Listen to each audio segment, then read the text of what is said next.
vou comprar açúcar, não. Você vai pra rua. Essa versão. A pessoa tá numa rua. Não vou não. Vai. Isso não faz não. Não, seu pai é seu. Seu pai é seu. Seu pai é seu, não.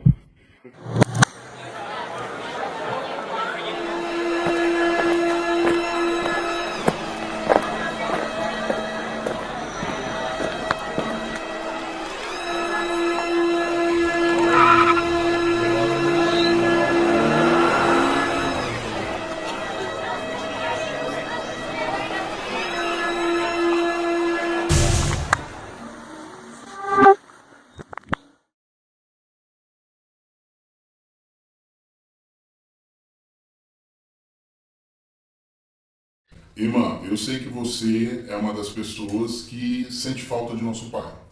Você tinha uma relação mais próxima com ele, porque vocês trabalhavam juntos, você é uma das pessoas que passava a maior parte do tempo com ele. Como ele era na convivência com você, como ele era na convivência no trabalho e como isso tudo rebatia na convivência, nas atitudes que ele tinha em casa conosco. Assim, no trabalho ele era totalmente diferente, né, Júnior? A gente tinha uma amizade assim. A gente conversava tudo, eu tinha liberdade para falar com ele e ele tinha liberdade para falar comigo de todos os problemas, inclusive os problemas que ele tinha com a mãe e eu também com ele. Às vezes a gente brigava, mas a gente tinha muita amizade. Mas ao mesmo tempo tinha essa faceta difícil dele de quando ele bebia que ele se transformava totalmente. Isso daí que realmente me fazia mais sofrer, eu ficava pensando. De dia ele era uma pessoa, à noite ele era outra pessoa. De noite a gente ficava pensando que horas que ele ia chegar, como que ele ia chegar. E mesmo que, e várias vezes eu cheguei a pedir para ele, pai, bebe menos, não faz isso, que eu chamava atenção. Quando ele aprontava à noite em casa com a gente, depois no outro dia eu chamava atenção, e ele via que eu estava bravo. E ele várias vezes ele pedia desculpa, mas ele pedia desculpa e fazia do mesmo jeito, né? Então isso que eu não me conformava. E várias vezes eu chamava a atenção da mãe quando acontecia as coisas para ela ver se ela tomava uma atitude, né? Mas a mãe não tomava. Então era isso que era difícil para mim. Você na posição de confidente e também vítima, não é? Isso. Você tinha um entendimento maior sobre as frustrações que ele tinha, que levavam ele a beber e que levavam ele a fazer aquilo? Eu acho que ele tinha, no fundo, eu vou ser bem sincera, o pai, ele tinha frustrações com a mãe. Ele sempre, muitas vezes ele reclamou da mãe. Ele tinha vergonha de sair com a mãe. Quando ele ia comprar as coisas, ele me chamava porque ele falava que a mãe, ela não tinha gosto para as coisas. Ele reclamava da mãe comigo na intimidade, você vê como que ele é. Ele chegou a falar isso pra mim. Eu não sei, eu acho que em virtude do pai, no fundo eu pensava assim que o pai dele não ter sido criado numa família, da avó ter mandado ele pra cá, dele morar com o pessoal, eu acho que isso também deixou as coisas difíceis para ele, porque ele desde pequeno ele já começou a trabalhar. Foi morar com um pessoal totalmente diferente, japoneses que eles são bem rígidos. Então isso daí tudo teve influência na vida, mas o pai era uma pessoa sempre muito fechada. E depois que ele começou as amizades, ele se tornou, ele prosperou, né? Então, de noite ele tirava as mágoas dele na bebida, né? Sabe que eu notei que você fala como eu falo. Conversando com vocês agora, eu estou repontuando o fato de que ele não batia em todo mundo. Igual, ele tentou me bater uma vez e você me protegeu, lembra disso, né? Sim, lógico. E daí, ontem, conversando com a nossa irmã do meio, ela me falou que ele nunca bateu em você. Não, neném, ele nunca fez. Né? Mas na hora que você fala, você coloca como se fosse todos. Por mais que ele nunca tivesse encostado a mão em mim, o pacote na cabeça da gente é completo, você já notou isso? Mas eu acho que por isso, para mim, foi gerado assim, em virtude de cedo ele ter as agressões com a mãe, que eu presenciei. Sim. Né? Então é por isso que eu acho que a gente fica com esse pacote todo. Bom, você não, mas na época da marcirurgia, eu várias e várias vezes eu pulava a casa e ia chamar a vizinha para acudir. Ele chegava ruim, né?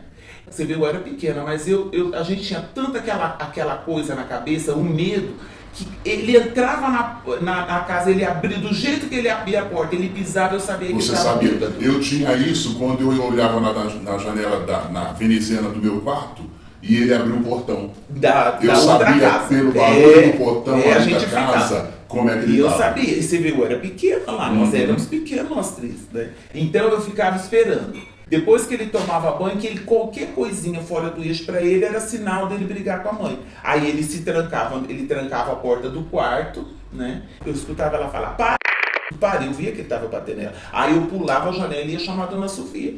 Só que ele não ficava bravo comigo por ter chamado a Dona Sofia. Nunca ele me repreendeu, porque ele sabia que ele estava errado. Ele nunca me repreendeu. Nossa, olha, eu devo isso muito para Dona Sofia, eu nunca esqueço isso na minha vida. Fazendo os primeiros vídeos, e eu falei assim, olha, se eu lembro das coisas, se eu tenho essa carga e lembro dessas coisas, isso foi um peso na minha vida, imagino minhas irmãs que conviveram com isso por pelo menos 2 ou 3 vezes mais o tempo de que eu convivi. Mas eu e você, a gente já teve várias conversas sobre isso e a gente tem as mesmas impressões nos dias de hoje do que tudo isso causou na vida da gente, né? Tanto que a gente já comentou que a gente sonha, não é? A gente tem pesadelo, a gente tem essas coisas, algumas dificuldades, tipo assim, posicionamento social, maneira de lidar com dinheiro, tem muitas coisas que a gente vê que tem raízes nisso, não é? Igual, tipo, em nossa casa nunca ninguém ensinou pra gente o que é ter ambição. Nenhum dos dois tiveram posicionamento de ensinar muitas coisas para os filhos. A gente aprendeu tudo Na rua. Tudo fora. Tudo fora. Você tinha essa vontade de sair de casa para não morar mais lá Sim. Você lutava para isso, para poder sair de casa? Para poder sair de casa. Mas, ao mesmo tempo, por mais que a gente tenha aquela coisa, eu tinha dó da mãe. Olha, era muito difícil, porque ao mesmo tempo eu tinha raiva dela e ao mesmo tempo eu queria proteger ela. E mesmo de você. Você estava em casa, proteger você também, né? Teve que desencadear um fato muito grave para mim tomar a decisão. Que foi o ocorrido dela não ter me protegido. Nessa vez ele quis me bater, Júnior. Que ela queria descobrir quem que era a pessoa. Porque o meu pai sempre teve várias pessoas, várias mulheres. A gente sabia disso, todo mundo sabia. E ela queria que eu descobrisse, então ela pediu para mim, pra gente tentar descobrir e seguir o pai. O pai descobriu e ele me pôs contra a parede, eu falei que foi a mãe que pediu. Mas ela tirou o corpo dela fora, ela jogou a culpa em cima de mim. Essa mulher é a mulher aqui de baixo. Mas a mãe me pedia para seguir o pai de bicicleta também. Tá vendo? Ele bebeu, ele jogou bêbado, e daí ele pegou e me colocou sentado no sofá, eu e ela. Eu nunca me esqueço disso. Ele ficou me pressionando, ele vinha em cima de mim. Algumas vezes aí eu tirei o corpo fora, eu falava, mãe, não deixa ele fazer nada comigo. Eu pedia pra ela. Aí eu peguei, eu falava, mãe, olha, conta pra ele que foi você que pediu. E ela não, ela ficou quieta. Entendeu? Ela ficou de bico calada, ela jogou praticamente a culpa em cima de mim. Aí ele achou que fui eu que tive essa... Que você que armou tudo. E daí aconteceu tudo isso, daí eu já foi à noite que eu falei com o Fran, liguei pro desesperado, contei pra ele o que aconteceu. Falei, não vou ficar mais aqui não. Ela que cuide, ela que fique com ele. E você contou pra ela que você ia fugir? Não, só pra você. E você que contou pra ela, né? Eu contei, é verdade. Foi isso. Teve uma vez que eu não me lembro o que aconteceu, isso eu não me lembro. Eu me lembro que na sala, que ele estava tão bêbado, eu não sei se ele quis agredir a mãe, ele estava correndo atrás da mãe, ele caiu no chão da sala. Aí quando ele caiu no chão, eu me lembro que eu e a mãe, a gente ficou segurando ele. A gente ficou segurando ele e eu me lembro que eu tive vontade de dar bem um soco na cara dele ali, sabe? Mas é bem nítido ele no chão, sabe? Porque ele estava tão bêbado que ele não levantava. Aí ele ficou, eu falava, você não levanta daí. E eu e a mãe ficamos segurando ele, um em cada braço, porque ele não estava aguentando mais. Olha, e o evento, e quando foi com a mãe, saiu, que ele fez aquela agressão com você, que, nossa, nós tínhamos vindo de uma festa, foi isso, né? Foi. Aí a gente chegou, que aconteceu tudo aquilo, teve aquele trupé, ele queria bater em você. Ah, que eu estava grávida. Você estava grávida do Do Júnior. Júnior, eu estava de 4 Que meses. ele quebrou o meu som. Que ele quebrou tudo. A gente já ficava tensa, já começava a ficar tensa na festa. Tanto que a mãe na festa, ela já ficava, ó, vocês não vão embora, vocês vão junto comigo. E daí a gente veio, desencadeou tudo aquilo que ele chegou implicando com você, tudo. E depois ele queria subir a escada, eu não deixava, porque ele queria te bater, eu não deixava. E nesse momento que eu fugi. E você pulou a janela e você fugiu. Eu me lembro que daí eu levei vocês pro apartamento, tudo. Aí eu e o nós voltamos, que eram umas 3 horas da manhã que a gente voltou. A casa estava toda aberta, luz acesa, né? E ele estava roncando lá dentro, dormindo. Ele já tinha dormido. Você enquanto mãe e você enquanto casal, assim, você conversou com seu marido para a criação do seu filho, em quais diretrizes, tendo esse tipo de comportamento como exemplo? Sim, lógico, várias vezes. Porque o teve uma época que ele, quando ele tomava, o problema dele era o ciúme e começar assim, ficar meio agressivo também. Eu lembro disso. E como eu já tinha o histórico do meu pai, eu sabia, né? Eu falei pra ele, se você continuar desse jeito, não vai dar certo. Porque eu não vou passar a mesma coisa que eu passava na minha casa. E como ele sabia, aí ele se tocou. Querendo ou não, a gente queria se livrar de uma coisa que meio que a gente continuou. E mesmo sem saber se nossos companheiros são assim ou não, eu falo isso porque eu me coloco na posição de que eu proporcionei isso para os meus companheiros. Eu fui o pai, nessa história. Vocês sabem disso. Eu sei. Eu não tenho vergonha de falar isso, né? Porque eu acho que é evolutivo. Eu sei.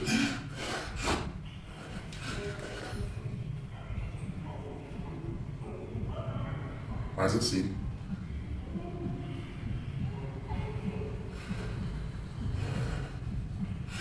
vocês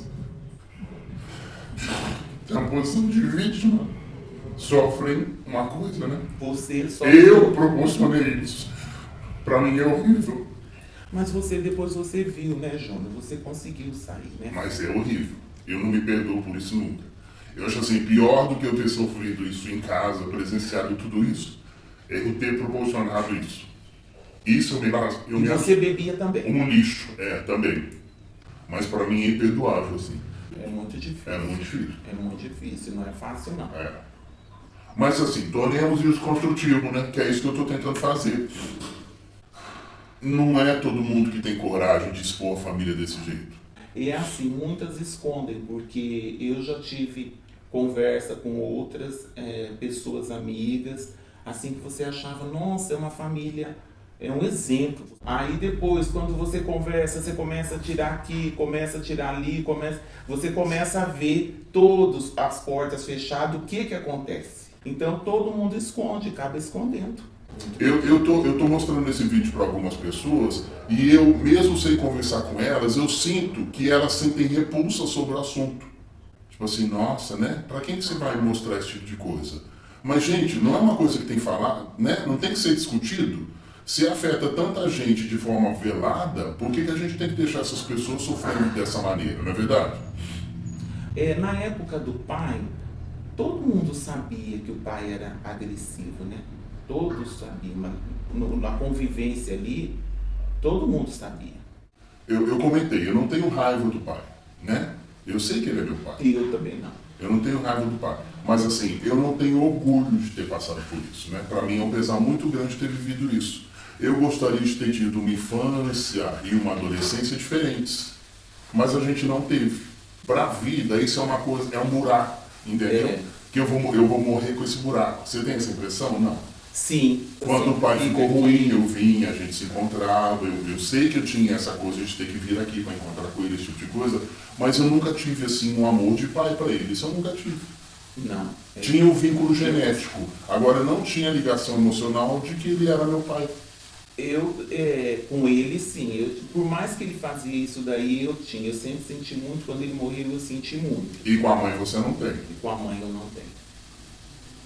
Sou bem sincera, eu não tenho. Mas é pra ser mesmo. Muito. Porque ela nunca foi uma amiga, né? A gente sempre se apoiou entre as irmãs. Você, nossa, como eu sofri quando você foi embora.